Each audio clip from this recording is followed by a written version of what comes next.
ఈ రోజే డౌన్లోడ్ చేయండి. మీ ఫేవరెట్ షోస్ చూడండి. నువ్వు రుద్రని అర్థం చేసుకోకపోయినా పర్వాలేదు, కానీ అపార్థం చేసుకుంటున్నావు. రుద్ర పదవులు అధికారాలు ఆశించాడు. అసలు ఆస్తినే కాదనుకుని వెళ్ళిపోతా అన్నవాడు వేరే ఏదో ఆశిస్తాడని నువ్వెలా అనుకున్నావు? రుద్ర వద్దు అంటాడని తెలిసే నేను కూడా ఇంట్రెస్ట్ లేదని చెప్పేశాను. కానీ మరీ వాళ్ళంత బలవంత పెడుతుంటే రుద్రని ముందుంచి నేను వెనకుండి నడిపిస్తాను. అది కూడా భాను కోరిక ప్రకారం ప్రజలకు మంచి చేయాలి కాబట్టి. అలా జరగకూడదు.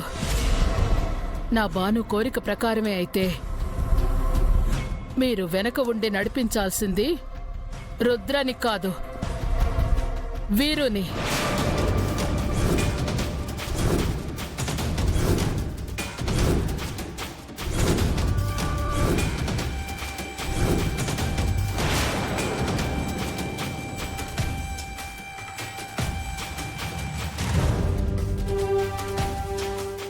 ఎస్, ఈ ఛాన్స్ కోసం ఎదురు చూస్తున్నాను.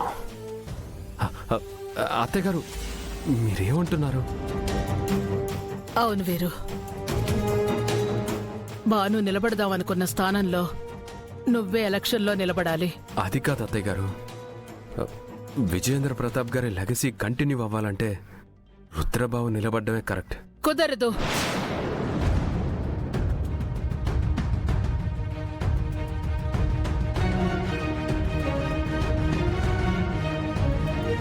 మా కల్లుడువైనా కొడుకువైనా నువ్వే.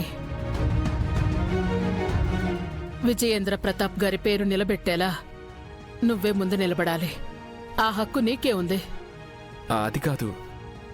ఇది నేను ఆవేశంతో చెప్పట్లేదు, ఆలోచించి తీసుకున్న నిర్ణయం.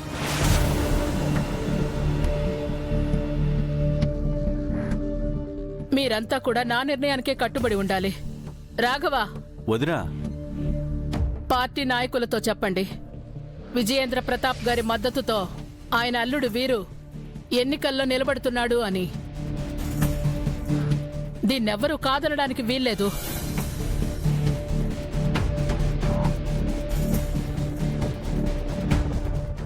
అత్తయ్య గారు,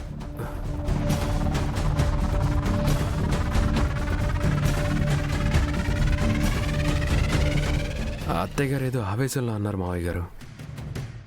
నేను ఆమెకు అర్థమయ్యేలా చెప్తాను. మీరు రుద్రబాబుని దీనికి ఒప్పించండి. వద్దు వీరు, రుద్రకున్న టెన్షన్స్ చాలు, ఇంకా వీటిలోకి లాక్కండి. నేను ఒప్పించినా రుద్ర ఒప్పుకున్నా మీ అత్తయ్య ఒప్పుకోవట్లేదు. ఇప్పుడు రుద్రకున్న భారం చాలు, ఇంకా పెంచదలుచుకోలేదు. శకుంతల ఇష్ట ప్రకారమే కానివ్వు. ఎవరైతేనే నా కుటుంబం ద్వారా ప్రజలకు మంచి జరగడమే నాకు కావాల్సింది.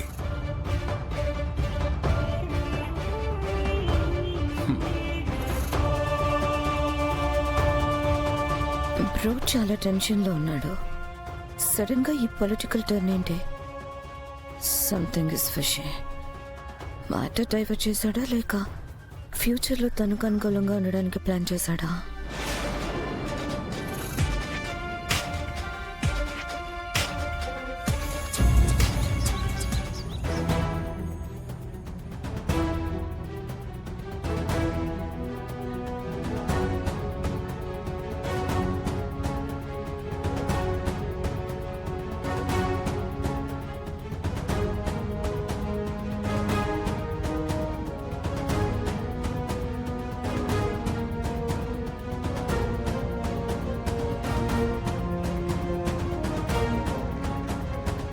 గంగా, నువ్వు ఈడ పడుకున్నావేటి? ఇప్పుడే ఇంటికొచ్చినావా? అయ్యో లేదమ్మా, రాత్రి చాలా పొద్దుపోయాక వచ్చి పడుకున్నాను. త్వరగా వద్దామంటే ఆ సుజాత వదిలితే కదా ఏదేదో కబుర్లు చెప్తూ కూర్చుంది. అంటే నువ్వేం తినలేదు కదూ? సుజాత వాళ్ళ ఇంట్లో తిన్నానమ్మా. నీకు భోజనం వడ్డించి నిద్రపోదామనుకున్నానే, కానీ ఎప్పుడు నిద్ర పట్టేసిందో తెలియలేదు. అవును, నేనొచ్చేసరికి గాఢ నిద్రలో ఉన్నావు. అందుకే నేను కూడా నిద్ర లేపలేదు. నా గదిలోకి వెళ్ళి నిద్రపోయాను. అక్కడ గాలి అడకే ఇందాక నీ పక్కనొచ్చి పడుకున్నాను. సరేలే, ఇంకాసేపు నిద్రపో. నేను వెళ్ళి పాలు తీసుకొచ్చి టీ పెడతాను. ఇంకేం నిద్రపోతానమ్మా, రాత్రంతా బాగా నిద్రపోయాను. ఇప్పుడు గబగబా కళ్ళాపు చల్లి ముగ్గు పెట్టి ఇల్లు శుభ్రం చేసి నీకు అన్ని పనులు చేసి నేను స్నానం చేసి డ్యూటీకి వెళ్తాను. చాలు చాలు, నువ్వే సాయం చెయ్యక్కర్లేదు. పగలంతా కట్టపడిందే కాకుండా ఇంటి పనులు కూడా నీ చేత చేయించమంటావా? ఏం అక్కర్లేదు, ఆ పనులన్నీ నేను చేసుకుంటాను. నువ్వు ముందెళ్ళి స్నానం చేసిరా. ఈ లోపు టిఫిన్ చేస్తాను, ఆ లోపు అన్నం కూడా వండేస్తాను. వండేస్తావు. ఎందుకు వండవు? నువ్వే పని చేయడానికి వీల్లేదు. టైంకి తిని టైంకి మందులేసుకో చాలు. హ్మ్. ఆ, ఆ, మందులు హ?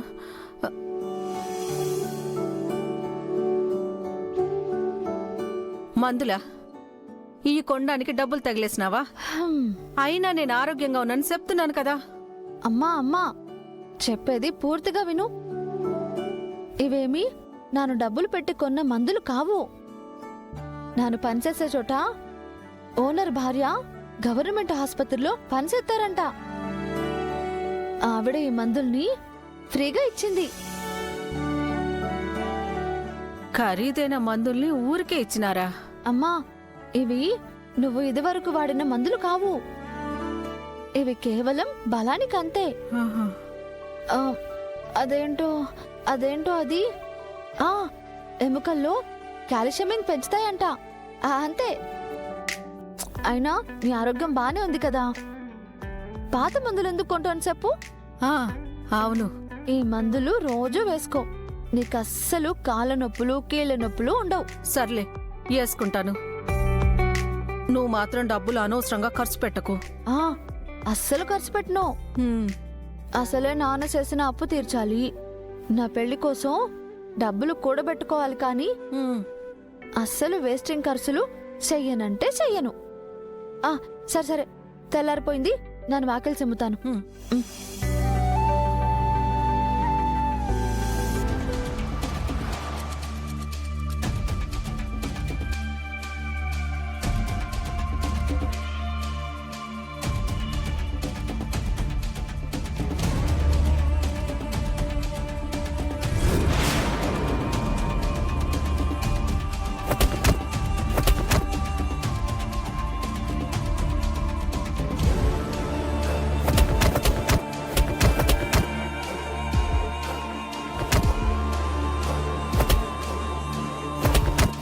Madam juice.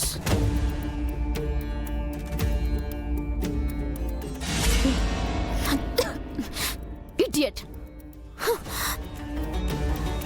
Excuse me madam, ఏం జరిగింది? What is this manager? అకాడమీలో ఇలాంటి వేస్ట్ ఫెలోస్ ని పనిలో పెట్టుకుంటున్నారా? Sorry madam.